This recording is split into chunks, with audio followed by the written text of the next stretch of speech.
দেখালে, বাট নিচে সবকিছু আমি গুছিয়ে নিয়ে নিয়েছি। আর সর্বেশ্বরী, হ্যাঁ আমার মেকআপ স্পঞ্জটা তুমি ঘেটে দিয়েছো তো?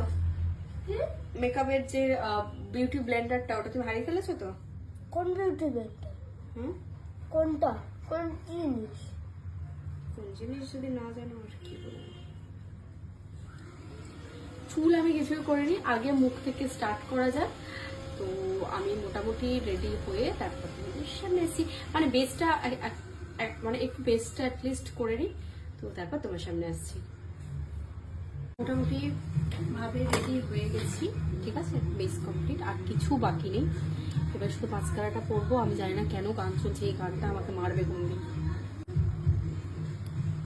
তো বাকিটাও তো এখন আমি ভয়েস ওভার দেবো, কারণ গানের জন্য তো আমি এক্ষুনি কপিরাইট খেয়ে যাবো, আর কিছু বলার নেই, একে আমার পেজে মানে প্রবলেম চলছে। যাই হোক, তো দেখো আমি মেকআপ তো বেশ তো দেখি